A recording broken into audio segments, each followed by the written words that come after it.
Hello, so I needed to limescale my kettle. As you can see, that's getting a bit disgusting in there because some people in the house don't use the Brita jug to fill the kettle. And I've got some of the really nasty descaling acid down there.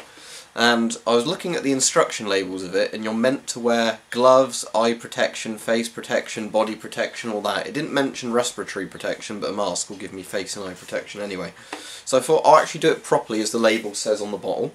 And we'll go through this as a tutorial video, and I thought some people might find it quite humorous to have NBC type gear on to descale a kettle, but there you go. So as you can see, nasty and limescaly in there. It's not got too bad because I do descale it every few months, but anyway, so let's get on with the video. So what I'm going to do first is put all my protection on fully before going any further with this. So, as you can see, I've got all my protective gear on. I've got a raincoat on, didn't bother with a proper NBC suit. Israeli M15 gas mask on with some old Draeger filter from the 80s that still seems to work. It'll work well enough for what I want in this video. And chemical warfare gloves on. So, now let's look at the label on this. And this is the interesting part where it has all the danger symbols. So, I'm going to really struggle to read this in the camera viewfinder, so let me just read this here. Wear rubber gloves. Do not use on marble or enamel surfaces. Do not put bottle down on work surfaces. Wipe bottle after use. Well, I've already put it down on work surfaces. Danger. Causes severe skin burns and eye damage. Wash hands thoroughly after handling. Wear protective gloves, protective clothing, eye protection and face protection. If in eyes, rinse continuously with water for several minutes. Remove contact lenses if present, easy to do, continue rinsing. Store locked up. Dispose of contents container to an approved waste disposal site. Contains formic acid and additives. So there you go, this is the original Kill Rock. It does work very well. So what we're going to do now, what I just want to do actually is get the hood, if I can, with these gloves on, where you can never grab anything properly because your fingers don't actually go to the end of the gloves. No, I can't. I was going to put that over my eyepiece, but never mind. Right, so what I'm going to do... Oh, have I managed it? Right, I've managed it. What I'm going to do now is follow the instructions. So for metal or plastic kettles, half fill the kettle with water and bring to the boil. Stand kettle in the sink in case of excess fizzing. Add 1 measure of Kill Rock and leave for 5 minutes until the fizzing stops. Pour away contents, reboil kettle, pour away and rinse before reuse. Wash up in your splurge. So you can see there it's got the measurements. So last time I used it I did roughly 1 measurement, so I'll do roughly, you know, 1 average kettle amount there again. Might not even need to use all that because my kettle's not too bad, so we'll see. But anyway, let me prepare this bit, then I'll start the video again. So, as you can see, I've half filled the kettle to there, and now I'm boiling it. Once it's boiled, I'll add the liquid in, but we'll do that in the sink, as said, because you don't want to spill acid on your kitchen surfaces. Right, as you can hopefully hear, the kettle's coming to a boil. There we go, it's boiled. So, there's the kettle in the sink. There we go, a nice steaming kettle.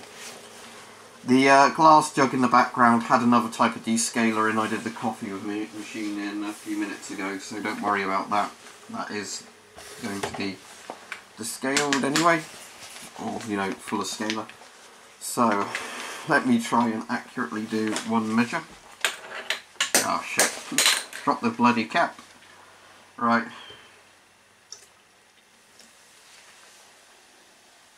And here we go, here's the nasty vapours coming off, a bit more. No, that should do it, okay. So, as you can see, maybe, that's fizzing away pretty horribly in there. That's why obviously this is nasty sort of stuff scumbags use for acid attacks in people's faces. Right, let me just try and get the lid on this bottle again, because I really don't want to leave the bottle with acid open.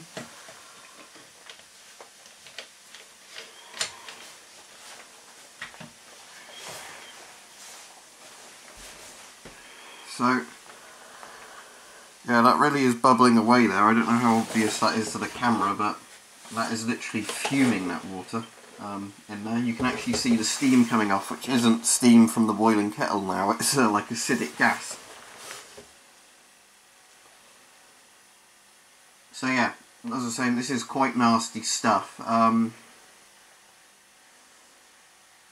Now obviously this is going to primarily get the limescale at the bottom of the kettle. I imagine if you wanted to get limescale near the top of the kettle, you'd actually have to totally fill the kettle, but they advise you not to do that on the instructions in case of spillover. That's why you do it in the sink as well, you know, in case it bubbles up over the top when you first pour it in. But yeah, there are acidic fumes coming off of that. So what I'm going to do now is I'm going to flick the extractor fan on, because obviously I don't want this building up in the air in this room. So this is the exciting part of the video over, so I can take my protective gear off very soon.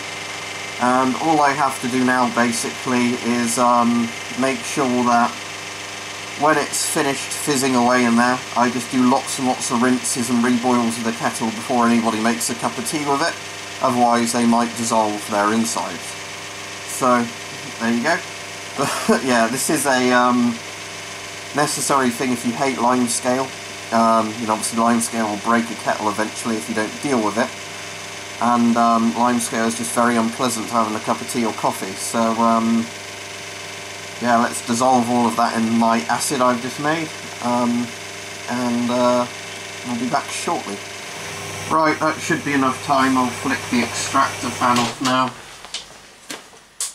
and we'll pull this away and then do the cleaning process. I've only got a glove on my right hand now because obviously most of the danger's gone, but if you look in there, you will notice that there's absolutely no limescale. That looks like a brand new kettle, at least. You can see the line halfway down. Well, I can with my eyes, I can't see if you can tell with the camera. You can see how the lower half, where the acid's been in, is totally cleaned out. Looks brand new. The upper half isn't, but anyway, so let's fill it up with cold water again. We'll do a couple of rinses through with it.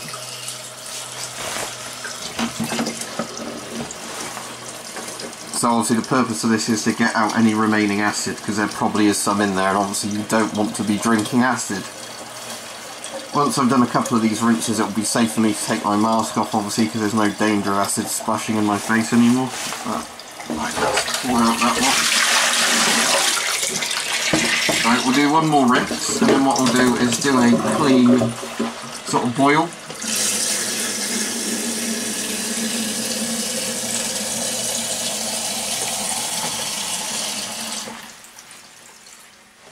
Right, flush that out again.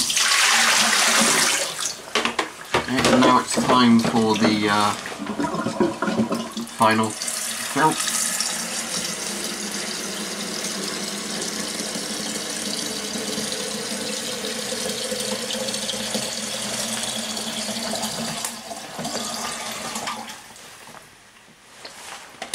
Now once I've done this boil, what I'm going to actually do is only fill it up with a Brita jug, because that will prevent limescale building up in the first place, but sadly, because I'm not the only person in the house, lots of people decide, despite us having a Brita jug, not to use it. So anyway, let's put this on to boil, but that will about conclude this video. All I'm going to do now is do a couple of boils and rinses with it, and once those are done, obviously it should be completely safe to use.